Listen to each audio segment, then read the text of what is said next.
Hey everyone, this is Rachel, and today I'm here with a new scrapbooking process video. Thanks so much for joining me here, and I hope you enjoy. If you could flick me a thumbs up, that would be super awesome, and I would love it if you would become a subscriber. You can also click on the notification bell so you always know when I have a new video up. Alright folks, let's get going!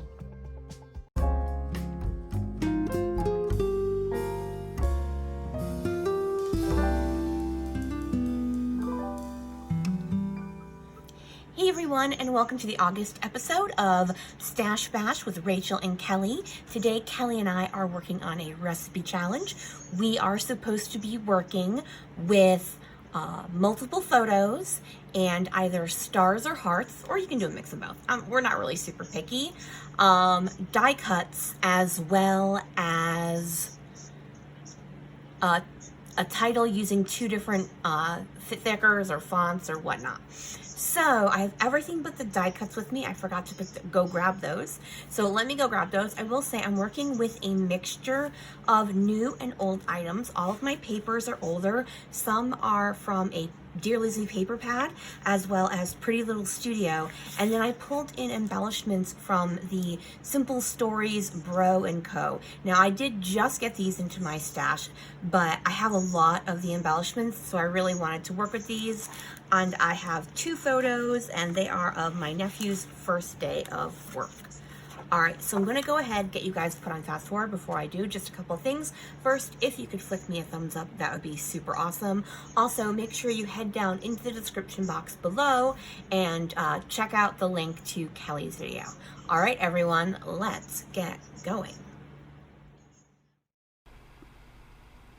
All right, so as I said, I've got a mishmash of everything. I am going to be pulling out a stencil of triangles, which is from one of the Echo Park teen lines. I don't remember which one. I think it's Teen Spirit, the male gender one that they did. I'm also going to be pulling out two Distress Oxide inks, one in Chip Sapphire, and then the new one, which is called Speckled Egg. It's going to be the first time I'm actually using speckled egg, so that will be fun. So I've got my two photos and I'm layering them over each other. This is a look I like. This is a look I like, especially when there's a lot of background. These photos I took of my nephew were of him standing in the parking lot. Now this is not actually the store he is working at. This is the store he was training at. But his store was brand new and it actually had not opened yet. So we're standing in the parking lot. There's a lot of asphalt and cars in the background. So I didn't feel the need to, I could have trimmed it down to be smaller, but I kind of liked the store in the background as well. So what I have done here is cut three strips of paper. The Pretty Little Studio one, which has the word today in gray and white on one side diagonally, and then the other side of it is a black and white star paper, and then the Dear Lizzie paper, which is that navy and white stripe as well. And so all I'm doing now is I trimmed it down a little bit, and now I'm taking it and I am cutting in banner pieces to both sides. So I'm going to do this with all three pieces of these, what is going to end up horizontal strips of paper. As I mentioned, part of the recipe for this Stash Bash was to use stars, so I definitely wanted to use those. And now it's hard for me to do these larger ones where you can see them. I do apologize for that. Basically, all I do is I trim up the center and then I fold them in half and I trim them up to the center piece of the other side as well. And this is just, especially when I'm using larger strips of these versus smaller, the easiest way for me to do them.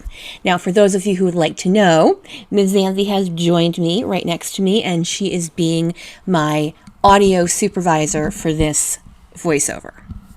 So at first I think I'm going to go ahead and have those strips up at the top. I then decide, no, I think I'd like them more towards the center bottom rather than up at the top. It's just something that when I was looking at it, I was going, I really think I prefer it down. Like I said, it's not all the way down at the bottom. I'm not making it a shelf. I'm just making it more of a central horizontal piece.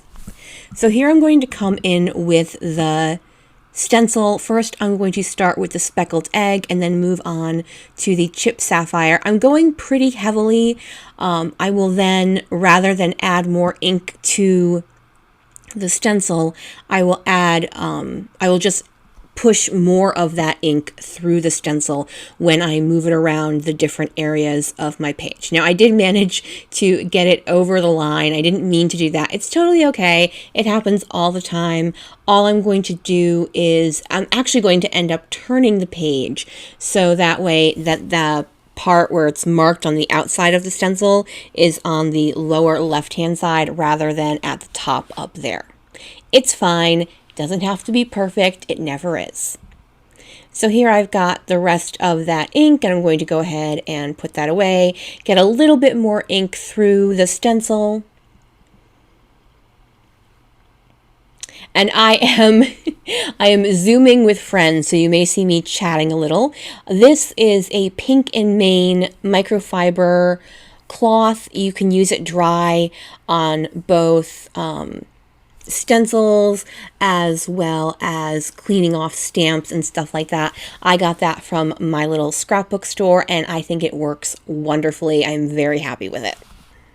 So here I have my papers going down, and obviously there's a lot of blue going on in here. I'm also going to be bringing in some more colors.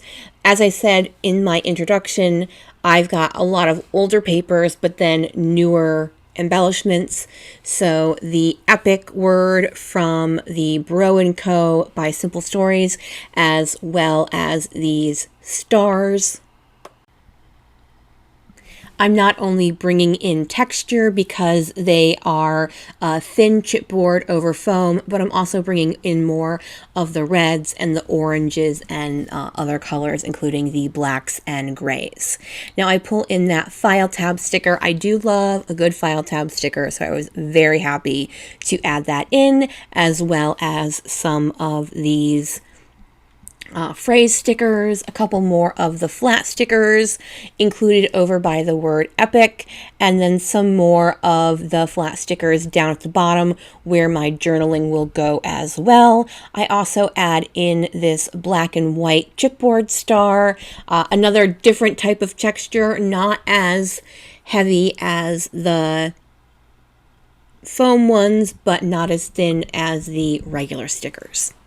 So I also add in that So Cool chipboard piece. And now I'm pulling in the rest of my title. These are from American Crafts, and the little apostrophes do not want to stay on the alpha sheets at all. They came, like an entire line of them came off my hand. I was just like, oh, okay, well, we just won't be using apostrophes with this particular font. So I have the word epic first day. That is going to be my title. I did pull out my T-square ruler, couldn't remember what that was called, just to make sure it was lined up, and it is. I'm going to go ahead and get that back in so that way I don't lose any more apostrophes that I have already lost in the first place.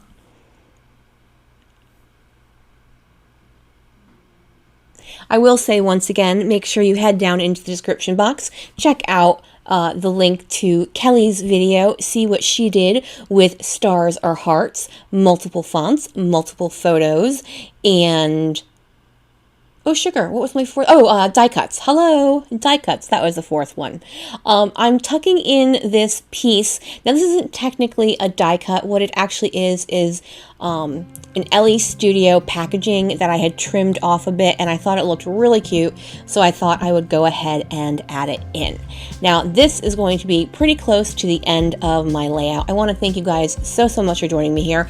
All I have to do is do my journaling where I'm talking about what my nephew, his first job, where he's working, and all of that stuff. I am almost finished. Before I do, if you hang out until the end, there is a whole bunch of photos that are close-ups as well as a close-up of my final layout. Also, there is a link to become a subscriber of mine, as well as another link to a most recent video that I've done. All right, everyone, thanks so much for joining me. Have a wonderful day. Bye.